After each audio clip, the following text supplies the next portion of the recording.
Bem-vindos e bem-vindas a este Em Género de Conversa, uma conversa que pretendemos lançar todos os meses, em que vamos abordar questões ligadas à igualdade de género. Este mês temos como convidada Cátia Pontedeira, criminologista e membro da ULMAR, para abordarmos hoje, que é Dia Internacional pela Erradicação da Violência contra as Mulheres, este fenómeno que atinge as nossas sociedades de uma forma absolutamente transversal e violenta. Os últimos dados vindos a público são dados preocupantes. Mais de 18 mortes por violência doméstica, sendo que destas 18 mortes, 16 são mulheres. E mais de 25 mil queixas, 25.332 queixas registadas nos órgãos de polícia por violência doméstica. Que comentário podemos fazer diante de números tão preocupantes e tão avassaladores? Olá, antes de mais, muito obrigada pelo convite.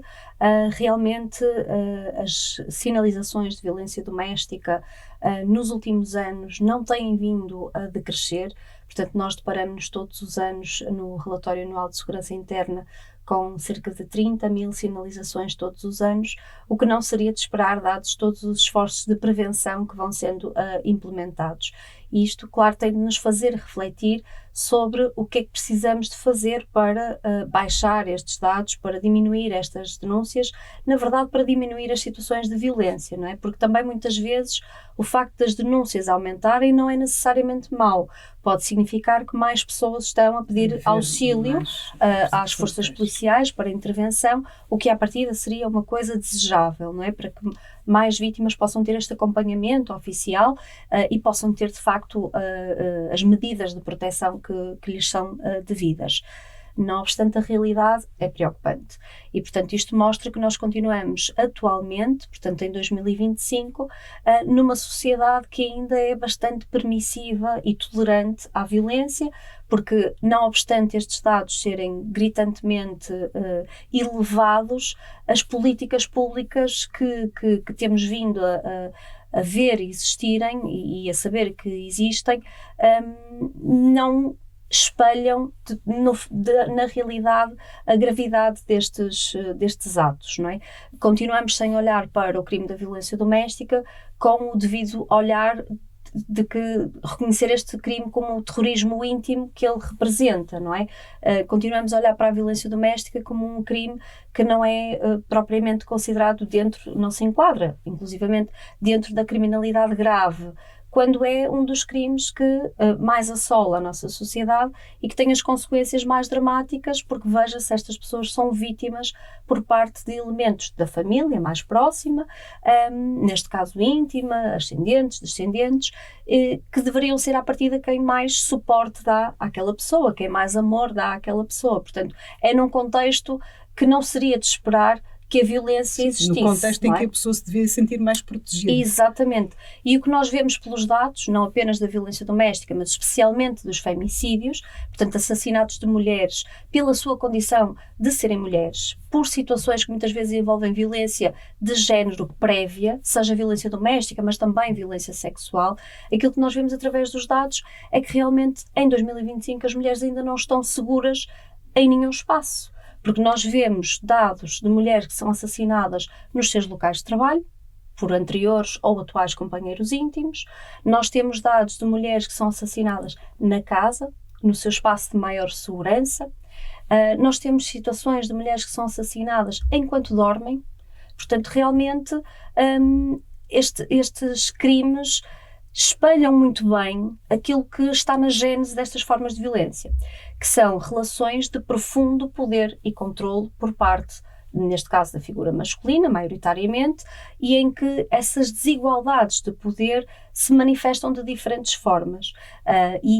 Infelizmente, no contexto da violência doméstica, sabemos que estas situações de violência são cíclicas e que, portanto, muito dificilmente numa relação em que se rompem os laços da confiança, do respeito pelos direitos da outra pessoa, quando há violência e estes direitos não são respeitados, muito dificilmente aquela relação algum dia voltará a ser saudável. E, infelizmente, a tendência é para que, de facto, a situação ciclicamente se vá repetindo, com maior ou menor frequência, mas geralmente aumentando a sua frequência ao longo do tempo ou aumentando a gravidade dos factos, o que, infelizmente, em algumas situações, culmina nas situações de femicídio e também de tentativas de femicídio, que são tentativas de assassinato em que a mulher só sobrevive por uma mera sorte, muitas das vezes, ou outras vezes por uma agência muito grande e uma vontade de sobrevivência muito grande, não é?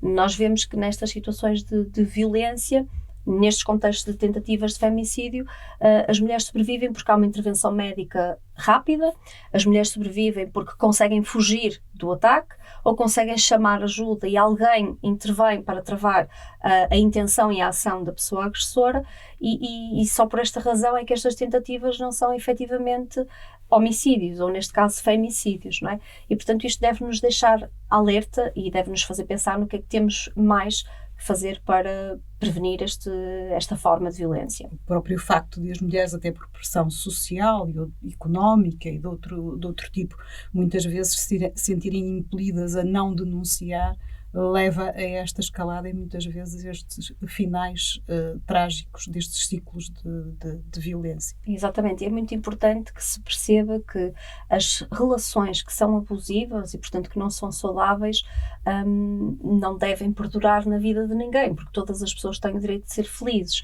Mas é muito importante que todas as pessoas vítimas saibam que a ajuda e o apoio especializado existe, que é gratuito e que devem recorrer a esta ajuda especializada, especialmente para melhor preparar as saídas destas relações abusivas, não é? Seja uma saída de casa, seja um término do relacionamento, porque também sabemos muito bem que estes momentos são momentos de maior tensão e, por isso, momentos de maior risco para as vítimas. Portanto, precisamos de antecipar aqui esses riscos, trabalhando com profissionais, sinalizando as situações de violência à polícia, nomeadamente à polícia, aos tribunais também, para que de facto possa existir uma prevenção da escalada de violência e uma proteção destas vítimas, não é? Portanto, cada vez mais precisamos de, no fundo, contrariar a ideia de que nada acontece e efetivamente exigir que tudo seja feito para salvar estas vidas, e quando dizemos vidas não falamos só vida no sentido mais estrito, não é? Mas vida no sentido lato de que a pessoa viva bem e tenha saúde e esteja tranquila, esteja em paz e principalmente em segurança, não é? Que Sim. É também esse o nosso objetivo. Mas se o espaço de violência doméstica é um espaço que nos perturba a todos, como dizíamos, era aquele reduto em que a pessoa mais se devia sentir segura, o espaço público é também um espaço cada vez mais agressivo para as mulheres, até porque este espaço público amplia-se agora com as redes sociais e com outros espaços, outras avenidas e praças públicas. Dados recentes da nova SPE, do Balanço Social recentemente lançado, demonstram que só 77% das mulheres se sentem seguras, enquanto que nos homens esta taxa é de quase 90%. Portanto, há aqui todo um espaço de insegurança que vai muito para além do espaço doméstico. Claro, e a polarização da sociedade que se vive neste momento, como é que poderá influenciar? Claro, o sentimento de insegurança está, claro, diretamente relacionado com as percepções que vamos tendo no nosso dia-a-dia, com as nossas experiências de vida, mas também pelo conhecimento que temos das realidades que acontecem em nosso redor, não é?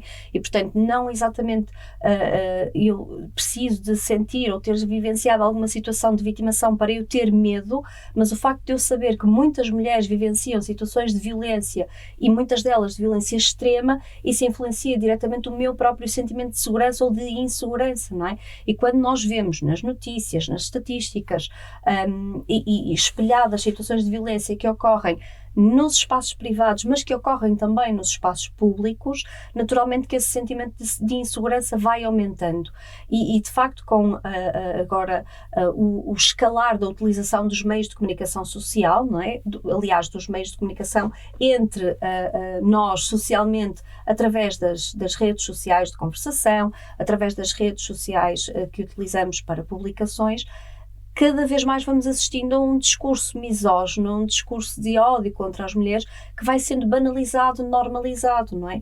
Vejam-se atualmente os estudos que apontam para que os jovens participem cada vez mais de grupos de conversação onde estes discursos sexistas são tolerados, não é? E de um discurso sexista até um discurso misógino, de ódio, de preconceito, de negação e até de violência contra as mulheres, tem que haver aqui uma intervenção muito rápida ao nível da prevenção, porque senão que há uma proliferação deste tipo de discursos normativos da violência, que é o terreno permeável para que depois, efetivamente, a violência deixe de ser apenas simbólica e passe a ser violência física, violência psicológica, violência sexual, que assola tradicionalmente mais as mulheres, e por isso daí que elas também tenham mais esse sentimento de insegurança, fruto das vivências não apenas pessoais, mas também desta concepção social e desta percepção da realidade social, que é, na verdade, um mundo e um momento de instabilidade e de insegurança. Nos últimos anos, nas últimas décadas, houve uma grande evolução ao nível normativo, ao nível legal,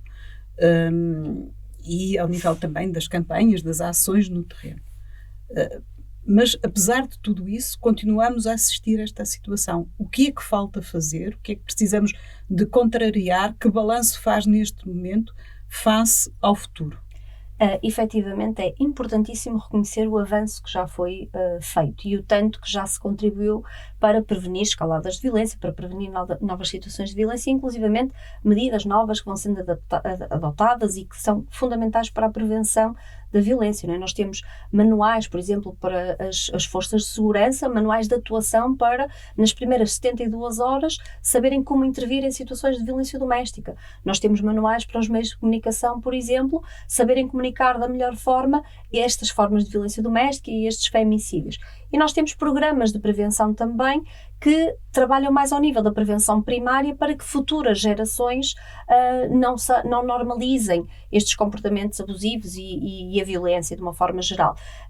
Mas, na verdade, estes investimentos são ainda muito pontuais. Se é verdade que existem programas de prevenção para contrariar a violência de género, porque isto é uma verdade, também é verdade que não estão harmonizados em todas as escolas, em todos os anos letivos, em todo o território nacional. E isto precisa de acontecer, não é? Não obstante termos, de facto, as disciplinas, por exemplo, de cidadania, neste momento, que podem introduzir estas temáticas, também é verdade que se discute publicamente a sua utilidade. E quando nós discutimos publicamente se a cidadania deve ser algo enquadrável nas nossas escolas, então caminhamos para um sítio muito perigoso e é esse tipo de discursos que precisamos de contrariar com evidência. Falar sobre cidadania, falar sobre direitos humanos e, portanto, quem está contra os direitos humanos e porquê que isso acontece. E, portanto, precisamos todos e todas na sociedade nos mobilizarmos para, efetivamente, não tolerar, não permitir estes avanços discursivos que, obviamente, prejudicam todas as pessoas, não prejudicam apenas as mulheres, prejudicam todas as pessoas. Todas as pessoas de qualquer género têm impacto por políticas de desigualdade de género, por exemplo. E, portanto, todas as pessoas saem a perder quando os direitos humanos não são respeitados. É preciso uma ação mais sistematizada e mais alargada. Com certeza. E com uma visão a longo prazo, não é? Que as políticas públicas também precisam desta visão. O nosso tempo está a terminar. Esta foi a conversa possível no tempo que tivemos. Quero agradecer-lhe o contributo que teve nesta sua prestação e desejar a todos e a todas um bom dia pela eliminação da violência contra as mulheres. Obrigada.